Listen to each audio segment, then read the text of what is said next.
நீங்கள் பார்த்து கொண்டிருப்பது உங்கள் சமூக நீதி குரல் தொலைக்காட்சி. உங்கள் சமூக நீதி குரல் தொலைக்காட்சி ஒடுக்கப்பட்ட மக்களுக்காக ஒலிக்கப்படும் உரிமை குரல் சமூக நீதி குரல் தொலைக்காட்சி.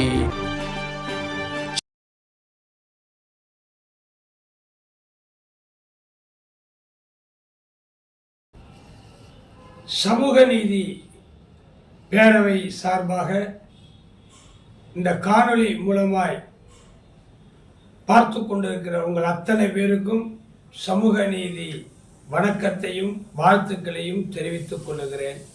பிறப்புக்கும் எல்லா உயிர்க்கும் சிறப்பொவ்வா செய் தொழில் வேற்றுமையான் என்கிற திருக்குறள் வாசகத்தை மையமாக கொண்டு தமிழகமெங்கிலும் கடந்த 7 ஆண்டுகளுக்கு மேலாக அரசியல் மற்றும் சமூகம் மற்றும் பொதுமக்கள் சார்ந்த பல காரியத்தை சிறப்பாக செய்து வருகிற எங்களுடைய சமூக நீதி பேரவை சோசியல் ஜஸ்டிஸ் ஃபாரம், நீதி, நேர்மை, உண்மை என்கிற சமத்துவ கொள்கையோடு கடந்த ஆகஸ்ட் மாதம் 3ஆம் தேதி கொங்கு மண்டலம் வால்பாறையில் வாழைத்தோட்டம் என்கிற பகுதியில் சமூக நீதி பேரவை பொறுப்பாளர்கள் நியமன கூட்டம் மற்றும் இலவச சட்ட ஆலோசனை,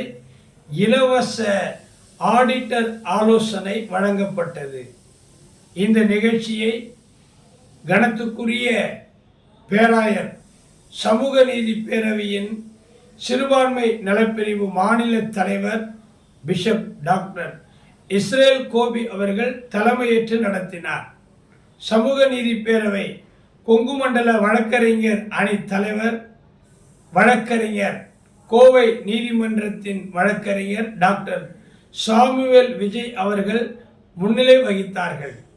இந்த கூட்டத்திற்கு கர்ம வீரர் காமராஜர் சமூக நீதி விருது பெற்ற அருமை அண்ணாச்சி doctor Lions J Prince Sundar அவர்கள், கோவை நீதிமன்ற வழக்கறிஞர் கனத்துக்குரிய அட்வொகேட் எட்வர்ட் அவர்கள் மற்றும் அவருடைய அன்பு துணைவியார் அவர்கள், பொள்ளாச்சி இறை நற்செய்தியாளர் டாக்டர் சிடி ராஜன் அவர்கள் மற்றும் டாக்டர் சுந்தர் ஜோயல் அவர்கள் மற்றும் ஆடிட்டர் சதீஷ்குமார் அவர்கள் போன்ற பல தலைவர்கள் இதில் கலந்து கொண்டார்கள். சென்னை பட்டணத்தில் இருக்கிற மூத்த அரசியல் தலைவர் மரியாதைக்குரிய டாக்டர் செல்வம் ஜோசப் அவர்கள், பிஷப் PM ஜோசப் அவர்கள், CK பெனியல் அவர்கள், இமானுவேல் தாஸ் அவர்கள் மற்றும் ராஜேந்திரன் அவர்கள், பிஷப் மனாசே எலியேசர் அவர்கள், ஆல்வின் அவர்கள் போன்ற பலர் இந்த கூடுகையில் கலந்து கொண்டு தங்களை சமூக நீதி பேரவையில் இணைத்து கொண்டார்கள். இதோ இந்த காணொளி மூலமாய் அதை உங்களுக்கு சமர்ப்பிக்கிறோம். சமூக நீதி வணக்கம். மேலும் இந்த சமூக நீதி பேரவையினுடைய பொறுப்பாளர்கள் நியமன கூட்டம் கோவை மாநகரமாம் வால்பாறையில் நடப்பதற்கு ஒத்துழைப்பு கொடுத்த அத்தனை தலைவர்களுக்கும் சமூக நீதி பேரவையின் தலைவர் என்கிற முறையில் என்னுடைய நன்றி கலந்த வணக்கத்தை, வாழ்த்துக்களை தெரிவித்துக் கொள்கிறேன். சமூக நீதி வணக்கம்.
வால்பாறை, கோயம்புத்தூர் மாவட்டத்தில் வால்பாறையில் சமூக நீதி பேரவையின் சார்பில் ஒரு அருமையான ஒரு பொறுப்பாளர்கள் அறிமுக கூட்டம் நடந்தது. ரொம்ப ஆச்சரியவிதமாக நடந்திருக்கு. நான் எதிர்பார்க்கல இங்கே இப்படியெல்லாம் நடக்குன்னு. ஒழுங்கும் கிரகமாக நடந்தது தான் ரொம்ப முக்கியம். விசேஷமாக இந்த பகுதியில் இருக்கிற அநேக தேவ ஊழியர்கள் வந்து கலந்துக்கிட்டாங்க. நல்ல அமைதியாக நடந்தது. இந்த சமூக நீதி பேரவைக்கு தேவையான நல்ல கருத்துக்களை கலந்துக்கிட்டு பேசினாங்க. அதே போல் பொறுப்பாளர்களும் தைரியமானவர்களாக இந்த சமூக நீதி பேரவைக்கு தாங்களே ஒப்பு கொடுத்து வந்திருக்காங்க. ரொம்ப சந்தோஷம். இதில் நான் கலந்துக்கிட்டேன். நான் சென்னையிலேருந்து வந்து இங்கே கலந்துக்கிட்டேன். எனக்கு அதை பார்த்து ரொம்ப சந்தோஷம். என்னையும் அரசியல் பிரிவினுடைய மாநில தலைவராக பொறுப்பிட்டிருக்காங்க. என் கூட என்னுடைய மகனும் வந்திருக்காங்க. நாங்கள் எல்லாரும் இந்த இயக்கத்தில் சேர்ந்துருக்கிறோம். இந்த சமூக நீதி பேரவை ரொம்ப சிறப்பாக நடக்குது. அநேகர் இதில் கலந்துக்கணும் எங்களுக்கு ஆசை. அநேகர் உருவாக்கணும். இதை கலந்துக்கிட்ட எல்லாருமே உருவாக்கணும். இது நிச்சயமாக மேன்மேலும் வளரணும். அதை என்னுடைய வாழ்த்துதல் உண்டு. எங்களுடைய ஜபமும் அவங்களை நிச்சயமாக வாழ்த்துக்கிட்டு நான் நிச்சயமாக ஆண்டவன் சாட்சியாக நான் நம்புகிறேன். தேவன் தாமே ஆசீர்வதிப்பார். நன்றி.